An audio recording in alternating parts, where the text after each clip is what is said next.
Hi, everybody. Welcome to Kaleidoscope, a homeschooling parents' perspective, the very first episode.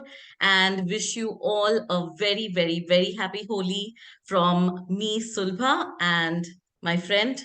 Oindrila. Hi, Audrilla. Hi, everybody. Happy Holi. So Great. today is the Holi day, and we thought that what could be really colorful that we could speak about, and we decided that there cannot be anything more colorful than our journey into the homeschooling life. So we thought that for the next few series, we would talk about the different colors of homeschooling. Yeah. So Audrilla, I think our audience are, some of them are old parents who know about homeschooling, but there might be quite a few who do not know about homeschooling. True. So, would you like to share what is homeschooling for you? So, like you said, that the reason also I want to just state that to everybody where Sulbha and I came up with this thought that we should do this series is that while a lot of us have got into homeschooling because of several reasons, and most often we may not exactly know what is homeschooling because there's nothing to know to honestly as it is a journey that you individually as a family take. And I have always been asked, Sulbha has been a homeschooling mom from the day one. I have been a homeschooling mom who has shifted out of the schooling system when my daughter was in fourth grade. So for me, it was quite a journey in the sense that, not knowing what is this entire world about, to be absolutely comfortable and in love with this world of homeschooling. So yeah, that's been the journey, and I think hopefully we could hear you, Yeah. Sultha, what exactly you have to say about it. My homeschooling journey, as you correctly mentioned, Ondila, is not something that I knew and was very sure that I want to do this. One thing that I wasn't sure is I didn't want to do conventional education. That was very clear, but I never knew that there is something called as homeschooling until I actually was into it for a couple of years. Only after that I discovered, okay, the whatever I'm doing with my child actually has a term to it, and it's called homeschooling. So that was a very interesting kind of discovery. And I think that also is what homeschooling is about, right? Homeschooling is more of self learning, exploring, and I think just getting your path made by yourselves, right? It's not like a ready made thing which you walk on. So, yeah, that's been our journey for 13 or odd years now. And it's been very rewarding. And as you said, that we as a family are absolutely in love with homeschooling. So, because we can see the benefits in our kids. So, we enjoy it.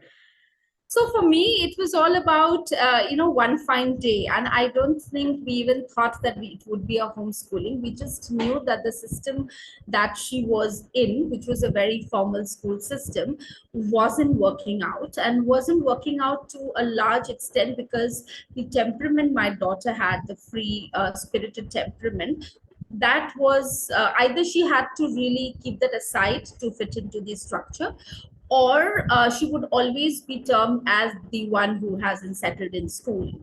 So either you get labeled or you change, either or, and both weren't comfortable by me because I felt that that wasn't how I saw my child. So I took her off school on a absolutely one fine 3 a.m. watching a video on a J. Krishnamurti education system in Bangalore. And I said that I will not wake her up today at 6 a.m. And I didn't. And my husband woke up and I said, I don't think I want to send her to school. And, red, like we say, symbolize war. And I don't think it was a war. It was more like a cold war. He had no clue where this whole process come in. He's a very formal believer of formal system of education. And for me, I had to actually educate him than what I am thinking. And did I know homeschooling? No, I just thought that maybe I will put her in a system or a school which is a little more alternate. So I did consider Steiner. I did consider J. Krishnamurti. My city didn't have that. My city had Steiner, but did not have J. Krishnamurti. But there was a longer wait with Steiner. And while we were waiting and doing things, I suddenly realized all the 6 months or 9 months, whatever I did with her was actually homeschooling. And Correct. then I said, okay, if this is homeschooling, I'm liking it. And then we just got comfortable. So yeah, I think we should talk about the war a little more, because there are parents who have embarked or want to embark, and probably the system or the peer or the family isn't aware yet, or about the unstructuredness. So maybe we could just take your Yeah. experience. So I think with our family, it wasn't a war between me and my husband per se, because somehow we were always on the same page. So there wasn't really a war between us. However, there was a huge war between us and the family because they were just not accepting it. So I come from a family of medicos and teachers primarily, so very well educated people, and it was very difficult for them to digest this whole fact that the child is never going to go to school. I mean, and they were like, okay, why would you do that? And I am an educationist by profession, so that was another big thing, that why would you do something like that when you know the importance of education and things like that. But I had to tell them that I know what goes around and I don't want him to do this. Which took a lot of time, so much so that until my child was, I think, roughly 8, my mom used to call me every June and ask that, okay, so is this year, have you decided that you will send him to school? And I used to be like, no, I am not. So it was something like that in our case. But yeah, there are a few dangers, which can happen when primarily, say, the spouses are not on the same page, because homeschooling for us is a lifestyle change. It True. is not a change which is temporary, but a permanent change in our thinking, our mindset, the way we function in our house. Everything revolves around homeschooling. So I think if the spouses are not on the same page, then there are chances that, the homeschooling journey may have more bumps than it had in our cases. So maybe before a family decides to homeschool, maybe they should contemplate, they should do a little research, find out whether this is working for them, which we typically call the deschooling phase in terminology True. perspective. True. Yeah, So so I they also should, came up with this heard later. right. And totally agree with you that there is has to be a phase between, and especially like I said, in our case, we got her off school, and it was a very prominent, very conventional school, So getting off, while for the all the free spiritedness that I speak of, or all the instinct, following your instinct I speak of, I myself went through unsure phase, because nobody around me was actually off school at all, right? We come from a little marketing creative background, so we did have friends, kids who were going to alternate system of education, but I did not know anybody who was not doing schools. Community to talk to or know other fellow homeschooling parents was a very important component out there. But also that whole thing of deschooling, like understanding that homeschooling will not be another school. Like my first 6 months, I think what I did was try to replicate school at home, Yes. and also had that anxiety that maybe my daughter isn't learning what, oh, maybe the school would have. So I would go and get school books. I would ask my friends, my daughter's classmates, parents, to send them the curriculum for the next year, and look at the syllabus. And then it took me 6 7 months 8 months to realize that this is not going to happen, this will never be. But that phase is the phase, like, you rightly said, is the deschooling phase, where as a parents also we need to be, settling it down before the child settles down. And I want to just address it here, that that point of time when I got my daughter off school, for that almost a year, okay, 7 8 months at least, for she didn't even want to do anything to do with books, you know and I was on a plane where I wanted to do everything with books, because I got her off school, so the pressure was on me. My husband was like, okay, as long as she's learning, I think we should be good enough. But learning money, what form of learning? So I was also on the spree, and she was completely off books. And everybody who has been in the system in the homeschooling process told me that, wait, it will settle down. But as a mother's instinct, parent instinct, you don't think it's going to settle down, and you feel, what if it doesn't? Yeah, But I just want to put it out there that it does settle down. A child is very curious as a nature, inherently, and they yes. do pick up things. They do pick up things which they love, and they will show you that this is what I love. You just have to pick that cue up. Right. Have you ever come across that moment, Sulbha? Yeah, because as I said, I come from an education background, and let me put it out there, we were not homeschooled, right? So the only pattern of learning that we know of is through books. So it took me a while to understand, but the only advantage that I had was I started the journey very young. So there was no comparison, or there were no set, expectations from that child at that moment. So anything and everything that I could give him, I was giving him. But I still sometimes today have that thing that, okay, I want him, because I'm an ambitious mother, maybe because that's the case, that I feel, okay, let him do this, let him do that. So I think that was something which was a bit dangerous, which is not supposed to happen actually. But I was doing that for a very long time, and it took me a lot of time to realize that no, let me do things that he likes more than what I would want him to do. So it takes a while. It's not that we are, doing homeschooling with a manual, and there are some procedures to follow. It's not like that. It's a very self-exploring thing, as I said earlier also. So it takes some time, and I think once we leave the child be, they just give us the cues what they need. But we need to be like observing parents. That is something that we need to do. And ultimately, homeschooling is a very courageous decision. So, no matter how much you want to do it right, sometimes there is pressure from outside, as you said, that, what if my child is not doing it, or is she lagging behind? That fear is always there. And which is very true, which is very natural, So I think we need to also address that very soon, that, okay, it's all right, even if, Having said that, I want to just put it yeah, out on a different note. yes, I say it every time with a lot of fun, but I mean it. Like, people have asked me this question, that it must be really tough, or like I said, that it must be really worrisome if your child isn't in school. But trust me, I worried more when she was in school, and I worked harder, far harder, when she was in school, correct, because school had this whole system of projects and homework, and she had to get her A's. Other those PTMs where teacher would say, oh, she can do better, but she isn't doing it. These are her areas. And then I would come back, like freaking out. Like, my chilled me would suddenly wake up for 2 weeks and say, let's study, let's do this, let's do that.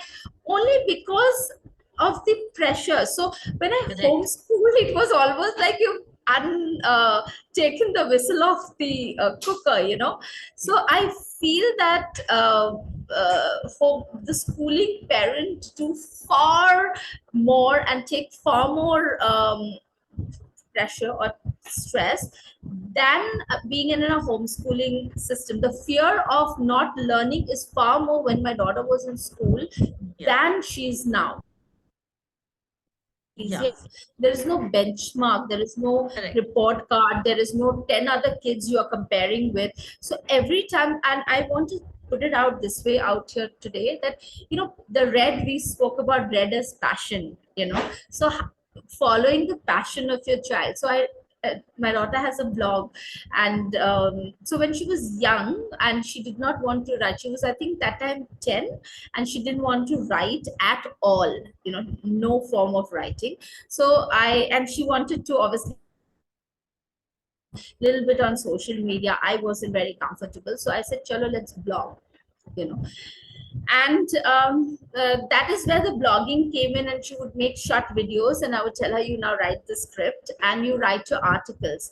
And a child who would not write two sentences, proper sentences, in her answer paper could write, say, like a good 700 words to 1,000 words on a topic, you know so on a topic of a choice, and that time butterflies were her choice. So I think following the passion and marrying that, I think that makes a lot of difference. Yeah, yeah, it does. I mean, living the passion is it's all about passion, like because I know, like, so my kid can be on the laptop and do things for hours together without getting bored, is because his heart is there, but on the contrary, if I tell him to, maybe so he's an auditory learner, so he wouldn't pick up a book and read, but he will sit and listen to you if you read out for hours together. So, you need to just find out what they like, what they want to do, and maybe, just channelize that energy there.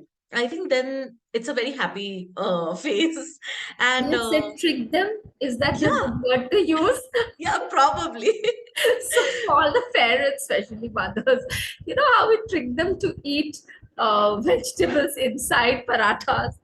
Homeschooling is like that. You trick them to study in the garb of things that they like to do. I think on that note, Sulbha, it was very, like very heartening when I look back that time. My daughter used to be in love with insects and butterflies. You know that.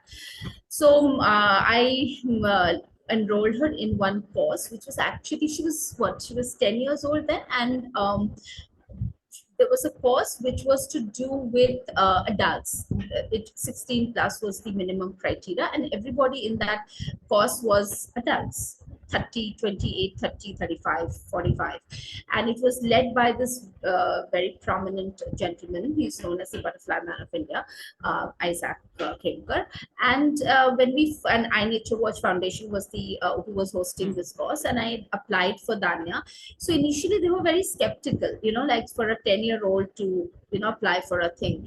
But she did it. She did it really well. And so for a child who was termed that, oh, she doesn't want to study at all, the same child doing a full-fledged workshop meant for adults and writing those essays and conducting those research, putting them in Excel. And I must tell you, she was not one of those, topper students of the class. She was this child who would, when teacher was teaching, she would say, can I go to the washroom? So when she was little, I must tell you this, she was little, and every 15 minutes she would say, I have to go to the loo break. And one day co-teacher followed her, and they saw that she went to the bathroom and was dancing happily in front of the mirror and came back.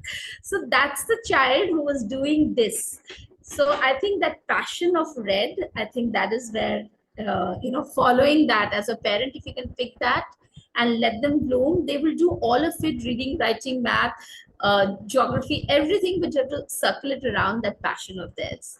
That's true. um, Also, if it also helps, when we like, say for example, for me academics was equally important. Like, not that I didn't want him to do nothing with academics, that was never my thing. But what I remember of his childhood was we used to pick up themes and we used to do a lot of unit studies around his interest areas, because naturally he was very curious.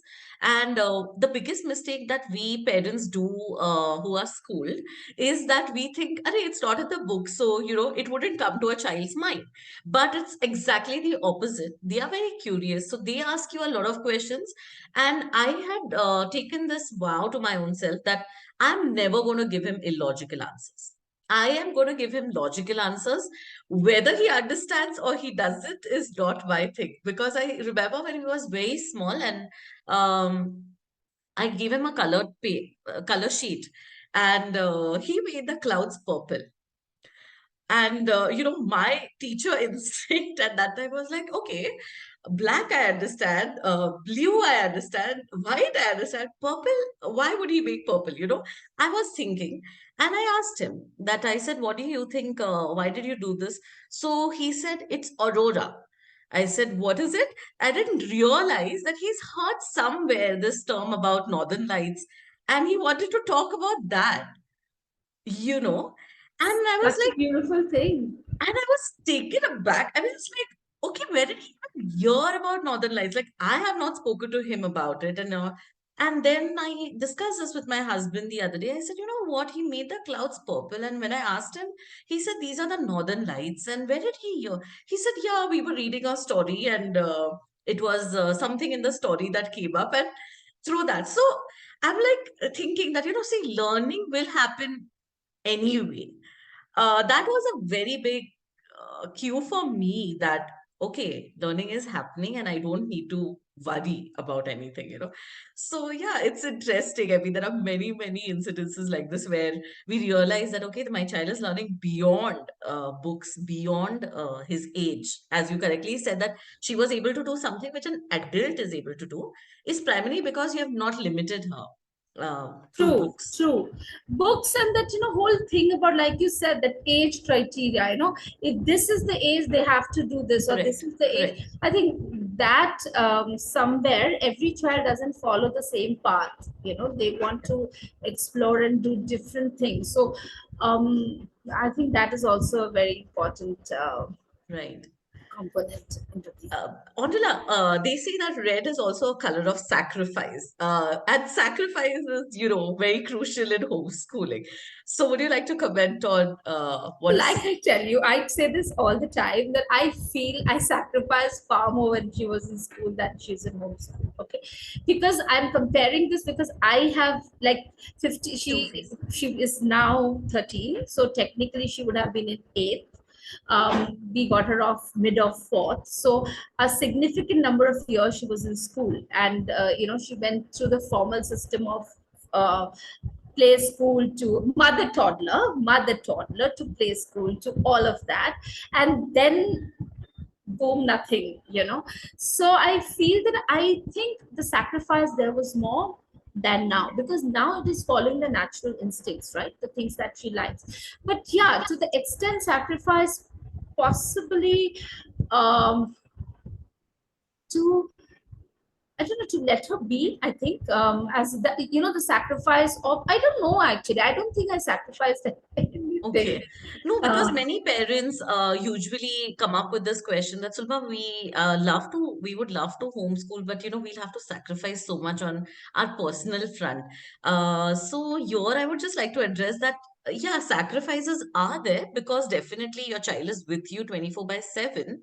So, there are a lot of I think adjustments. lockdown made it very clear that it's a fun thing, yeah, to have. I mean, whether you liked it or not, your child was there 24/7. Exactly. So I don't think there's anything as long. So I think I really feel like this, that now that you're saying that when your child is in a system, formal education system, uh, your child is away, it's the education system is away from the home, and there's a clear demarcation. But when the child is at home, if you include the child in the home in doing everything that you're doing, then the sacrifice doesn't come in.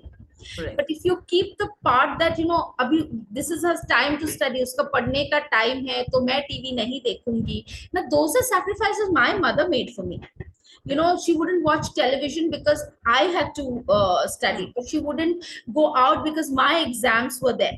I think those are far larger sacrifices. For us it was Yes. like, um, if I'm doing something, she's part of it, right? If I'm cooking, she's part of it. If I'm cleaning, we're all part of it, or if Right. so.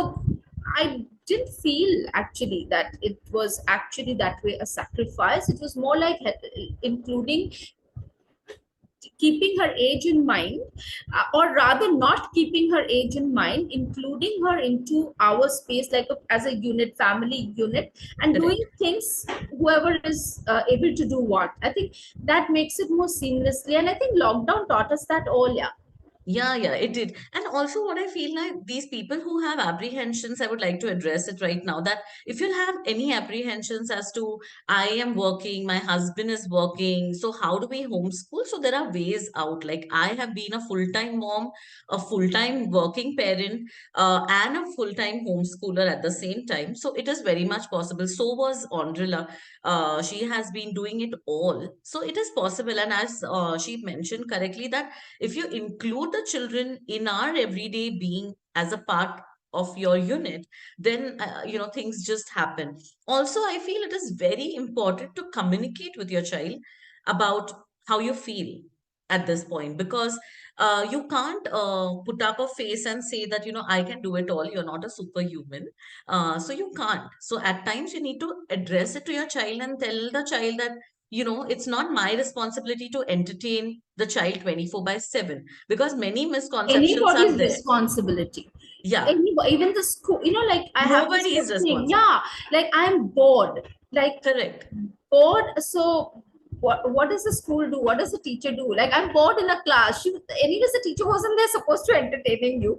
But you're Exactly. bored in the sense what? Okay, you're bored, figure it out. So I think that constant need, to uh, Yeah, engage and entertain, that is has to. not required. Yeah.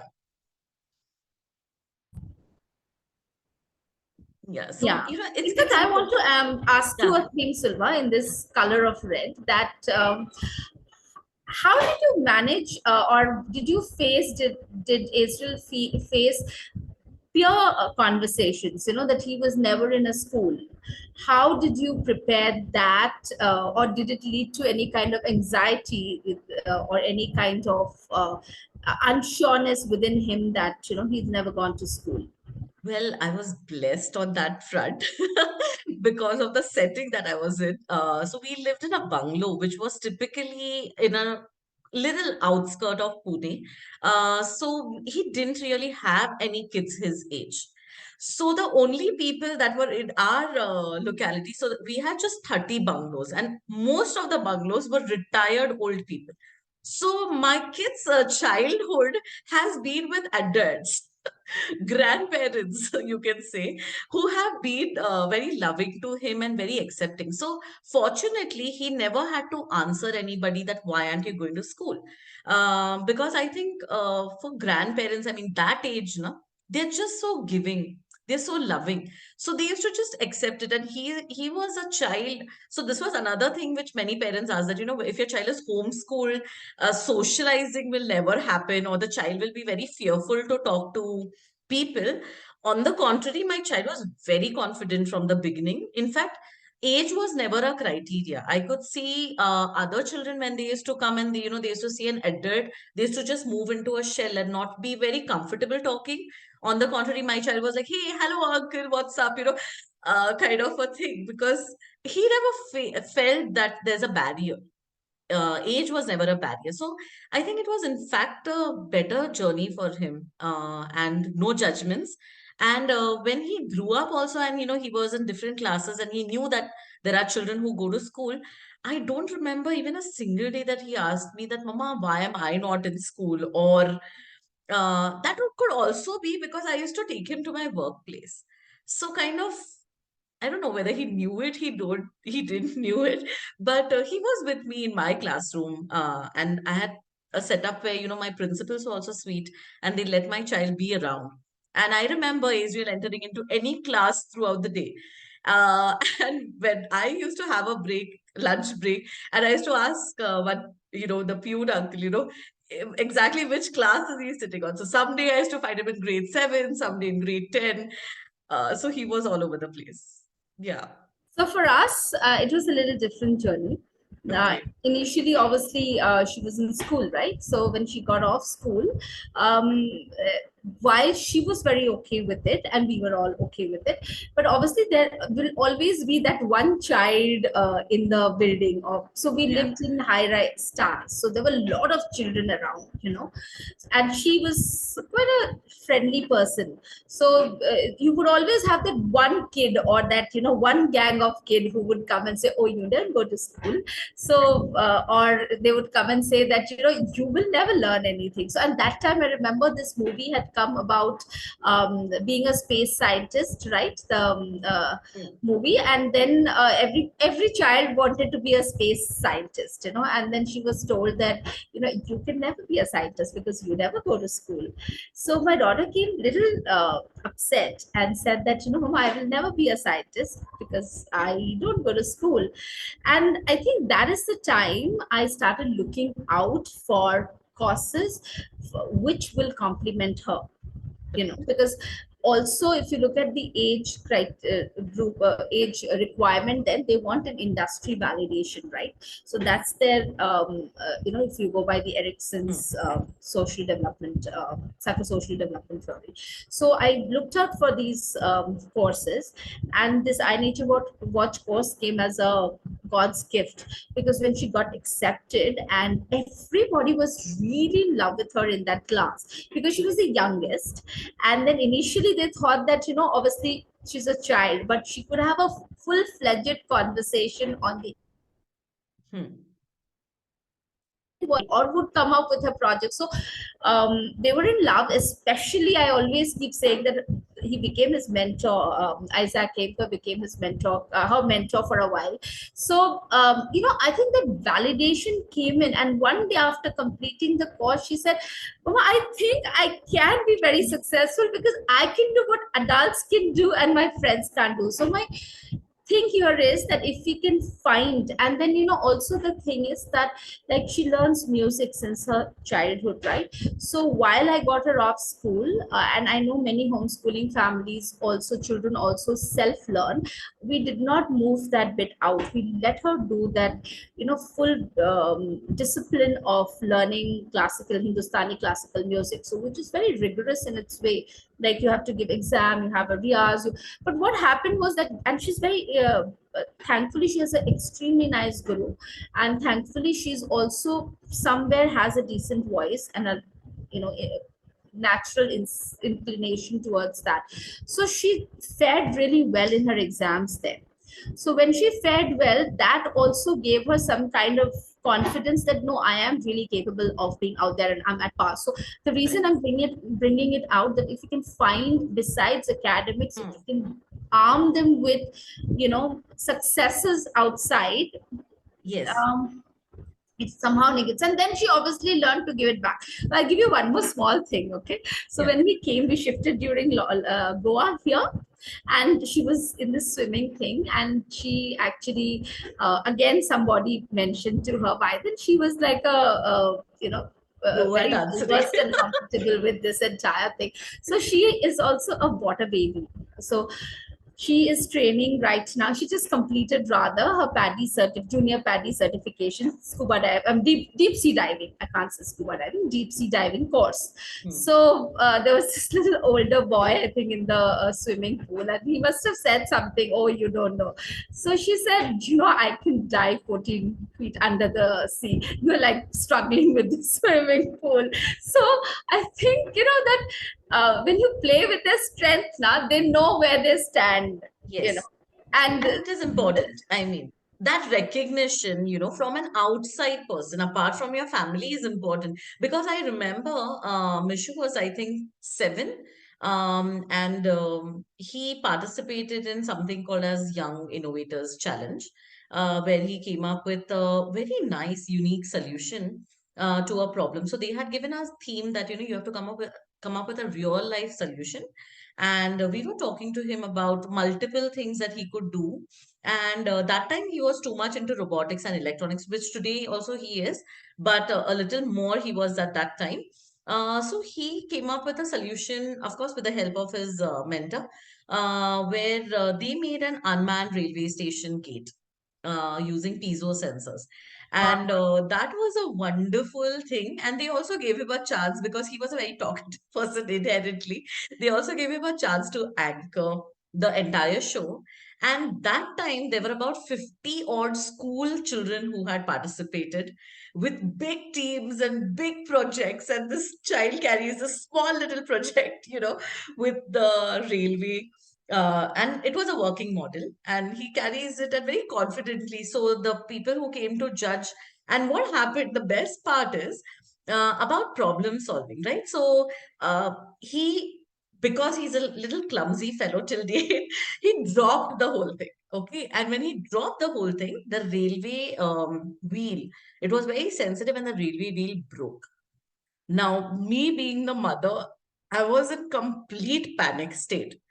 This child quickly goes to his bag, removes a clay, and puts it as a wheel. He was done. Like, he didn't panic for a second. He just problem solved. But he didn't realize that it was a sticky thing. He was a 7-year-old child. So obviously, he didn't think beyond that. And he didn't realize that the wheel is like the clay is going to get stuck in the thing. Um, Thankfully, we had a recording of the video prior as a backup. I don't know why we had done that, but we had the recording as a backup. And so when the judges came just before that, this had happened, and I was like, okay, now it's just gone because he wouldn't be able to explain it without the wheel moving, you know. And he said, okay, by the way, I've just put the clay wheel right now. So you will not see it moving, which I will show you in the video. But this is how it happens. It goes away. And he explained the whole process without any panic. And then he also had the sense of presence of mind to play the video for them. So I think it was just, they just learn this natural problem solving when you give them that space, when you're not He's spoon also feeding. won this Yes, innovation yes, challenge, yes. right? He came Yeah, yeah. first He in also India. got the first prize for that. Yes. So it I also feel, that when they're it's this, is this true? At least I feel so, that when they're off school, they get to follow their natural, inclination, and they tend to do really well. It's like that strategy of, strengthen your strength kind of a. Yeah, true. So, yeah, I mean, the more we talk about it, I mean, the more we will be able to kind of, keep it up for the next coming sessions. But I would like to conclude like red is a color of love. And I think that is the most important thing when you're homeschooling. You need to just pour a lot of love to your child and just let them be, because ultimately that is what they need. That is what each one of us needs. Why only them? I mean, each one of us needs unconditional love without blaming them, without tagging them. Just acceptance, pure acceptance is what they require. So that is what I would like to say. Andrea, you would like to add something to I this? like I had mentioned to you, for me, red also is that signal color of stop. Yes, And I yes, think, for us as a homeschooling, and if we could just stop and take, like, understand which way we are going, and yeah. take that route, analyze, take the detour, take the turning, or go straight, whichever way. But I think it made us stop and look at my child from where she was, rather than all the colors that I came with, all the expectations or the societal For coloring sure. and everything. So I think, some point, whether you even choose to school, that's also, you need to just take that Exactly. pause and stop, and then evaluate that what is the right thing. Not every child wants to be at home. There are children who thrives being in a formal academic system. So to take that call at the best interest of your child, I think red symbolizes that for me a lot. Yeah, absolutely. So, for all the parents who are listening to us today, these are few of your takeaways on the color red and our homeschooling journey. Uh, Pause, love your children, think, slow down a bit. Life is too big. It's Know not their too short. passion Yeah, let them follow their passion. Be at the war, but you'll find a way out. So, yeah, this is all that we want to and fight convey for to. them if need be, Yeah, fight for them, and of fight course. with them if you need. Yeah, actually, and be true to I mean, be honest with your feelings. Maybe with your children, maybe with yourself. That's also very important. That if you think it's something that is fearful and you have your apprehensions, speak it out. It's okay to, not be on the same page with your children, not be on the same page with your husband, not be on the same page with your family. It's all right. It's all right. So, yeah, I think it was wonderful catching up on this topic of red. And we have many, many more series coming up for you all. So keep inspiring, keep exploring. Thank you so much. This is me, Andrila and Sulbha, signing off. Thank you. Bye. Bye.